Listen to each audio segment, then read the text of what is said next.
Unë nuk jam kundërshtar i tyre, jo e dini. Po atë që ka vlerë, ka vlerë. Se ka thënë njeri këtë. Me përjashtim të këtij kryeministri nuk ka thënë asnjëri, që thotë ne nuk kemi punë me pushtetin gjyqësor. Ata kanë dashur të gullaborojnë pushtetin gjyqësor, gjithë kryeministët që kanë kaluar. Do të thonë ti kanë bërë krim, jo, apo kanë dashur të imponohen në një formë ose në një formë tjetër. Kurse ky deklaroi ne nuk prekim fare në pushtetin gjyqësor e para. Kjo. E dyta tani është SPAK-u. Dhe e treta SPAK-u nuk drejtohet nga ne. Nga ekspert ndërkombëtar, shikojnë atje kemi. Po ju mendoni do e as paguhet nga ne, edhe as drejtohet nga ne. Ta dini, na i kanë bërë si favor për të eliminuar korrupsionin në Shqipëri, dhe ata kanë bërë gjithë atë punë, e dini. Po, cila mendoni se është arsyeja pse do e votojnë? Për arsye se vjen nga SPAK apo mendoni se provat që rëndojnë me Ballukun e kanë bindur dhe nuk e kuptova pyetjen. Nga fillimi. Pra, cila është arsyeja që mendoni se majoranca do e votojë lëshimin e Ballukut? Po. Tani ta kuptova, në rregull, ta votoj sepse ata kanë thënë ne nuk i dalin ndesh pushtetet gjyqësore. Ka thënë kryeministri. Do t'i qëndroj? Shikojmë. Unë s'kam sa të them tani që ai nuk do t'i qëndroj atë angazhimit të tij. Ai ka thënë që ne nuk e prekim pushtetin gjyqësor. Asaj është institucion i pavarur, ç'pun ka me qeverinë e para, dhe e dyta zotëri, do kemi parasysh një gjë. I kujt është shteti institucionalisht? I kryeministit? Jo. Ky shteti demokratik është shteti i gjykatës. Më fundon ka. Shteti i gjykatës je këtu. Pse? Po kryeministri nesër fillon procesi penal, prokuroria do vejë në gjykatë. Duhet të ndalen edhe këtu në fakt. A e kuptuat çfarë ju thash? Po pikërisht, për sa i përket dosjes Balluku, mendoni se dhe vetë Rama rrezikon, ka pasur dieni kryeministri për tendera, mendoni që janë firmosur? Po nuk e di. Ne nuk mund të flasim me supozime. Do të kesh prova ka pas apo s'ka pas dieni, ose jo. Por fakti që ata janë shkëputur nga njëri tjetri dhe Rama nuk e mbrojti, se në Rama nuk e mbrojti, ka majorancë atje, po donte e mbronte. Apo jo? Rregull. Por i qëndroi asaj që ne nuk ndërhyjmë në pushtetin gjyqësor. Dhe ai drejta nuk po ndërhyjmë. Vjen problemi që do shikojmë si do votoj parlamenti për çështjen Ballukut. Nuk ka votuar parlamenti akoma, më duket. Në 5 mars e ka. Rregull. Ne kam kështu si retorik. Po pra, të shikojmë në 5 mars se si do votoj parlamenti, dhe këtu do kuptojmë i qëndron Rama mendimit të statista, është mendim statista që ka thënë, s'kam lidhje me pushtetin gjyqësor. Jam kryeminist, po s'kam lidhje me pushtetin gjyqësor. Pse? Se pushteti gjyqësor mund të marrë edhe Ramën. Në qoftë se pushteti gjyqësor është i pavarur, zotëri, është ai kryesor, nuk është Rama. Në fakt të ndalemi pak. Kuptoni, dhe 1 minutë. Dhe Rama këtë e ka shprehur. Dhe tani këtu i bie rasti, vjen çështja Balluku. Do pranoj pushtetin gjyqësor apo do dalim me forcën e parlamentit, se forcën e ka parlamenti më shumë se sa pushteti gjyqësor. Në këtë rast, se ka majorancë parlamentare, ai nuk e pranon. Por unë them që do ta pranoj. Në fakt, 2 ditë më parë Rama e tha që shkarkimi i Ballukut si ministre mjafton, tha, nuk ka nevojë që ne t'i heqim imunitetin, pra nuk ka nevojë që SPAK të shkojë drejt arrestimit, sepse nuk është më ministre që të prish provat. Mund të veprojnë të kështu. Pra është një nga hipotezat. Është një nga hipotezat, nuk është pa logjik juridike kjo që ka thënë kryeministri. Kjo tani është shkarkuar, çfarë do prishi provat? Më kuptoni? Keni parasysh një gjë. Një nga arsyet kryesore që vendoset arresti është plus asaj që e përmban dispozita ligjore, se ka dispozita ligjore që të dënimit të rënd penal, i cili thot me arrest. Ajo është e dispozitës. Atë që se ka dispozita varet se në çfarë pozicioni je ti. I prish, dhe ka lidhje vetëm me këtë, i prish dot apo nuk i prish provat. Prandaj të arrestojnë.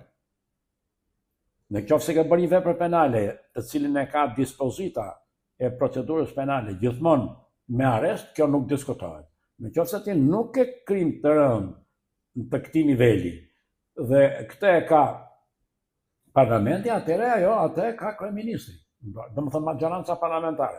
Majoranca parlamentare ka thënë ne paktën siç ka thënë Rama, ne do respektojmë logjikën e pushtetit gjyqtar.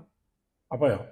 Të shikojmë kur vi 5 marsi, hajdeni dhe më pyesni, Rama nuk i qëndroi ose Rama i qëndroi. Do ta shohim qëndrimin. Mos të marr shumë kohë dhe një çështje të fundit që dua të pyes.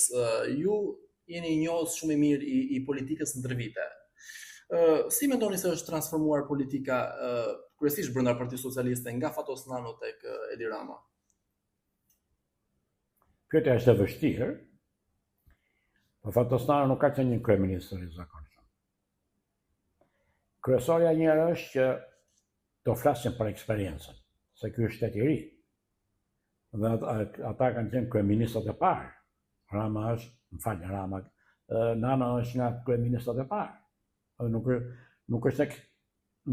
Nuk mund të themi që ka ardhur eksperjenca e 2-3 kryeministrave ose 4 kryeministrave të tjerë. Flasim për momentin pas 19-s. Dhe Nano është nga të parët. Dhe Nano tregoi në nivel të lartë. Kemi realist. Pavarësisht që jeta atje ashtu ndodhi, por Nano tregoi në nivel të lartë si kryeminist. Tolerant, human, asnjë gjë nuk e bëri kundërshtarit. Kjo është kryesorja. Cili është kundërshtari? Saliu. Se çfarë i bëri Saliu? E futi në burg. Pa prova. U tregua kryeministri i nivelit perëndimor. Ndonjë që ka qenë i vetmi i këtij niveli në Shqipëri? Deri tani kështu rezulton. Pse? Nuk është problemi se këta janë njerëz negativ. Kanë pasion. Ju e keni njohur mirë. Mund të luash, ju lutem. Mund të luash sha me pasion? Ë? Ti ikën për tresha brenda minutit. Këta ca me pasion, ca janë me pasion. Por nuk janë me pasion kuptimin patologjik. Kurse Nano nuk ka pas pasion. Ishte i qenë. Kemi realist. Po mos ishte një nga arsyet që nuk eti shumë në politikë, ose u tërhoq më saktë. U tërhoq shpejt, ai mund të kishte vazhduar, se e ka lënë që në 2005 në politikën. I u tregua konstitucionalist. Humbi zgjedhje dhe dorëja. I vetmi. Ja ku e ke Saliu. Sa zgjedhje ka humbur? Ka dhënë dorëjën. Vetëm Nano e bëri ato, kemi realist. Po e bëri pse është dobësi, ja, është forcë. Është forcë, po çfarë? Ka hyrë në histori. Dorëjën. Humbi zgjedhje dhe dorëjën. Pse? Ajo është kërkesa e statutit të këtyre të dy partive. Po e ke parë se çfarë Saliu? Votën zgjedhjet. Një kryesorja është që herën e parë nuk e fajin nëse të kanë manipuluar zgjedhjet.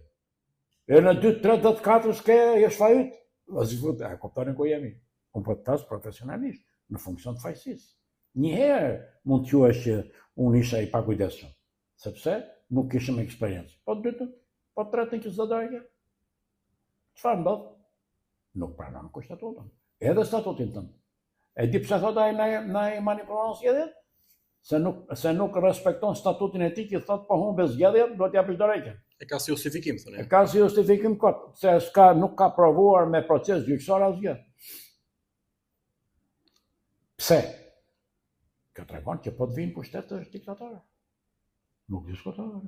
Do të thonë diktatorja në kuptimin klasik, po do të thotë jam unë. Këtë tregon natyra njerëzore në funksion të asaj që njohim ne të asaj jurisprudencës në funksion të pasionit për pushtet. E njohim në themel në jurisprudencë, nga ajo vjen krimi shtetëror. Unë është shkurt, po besoj se e kuptueshme.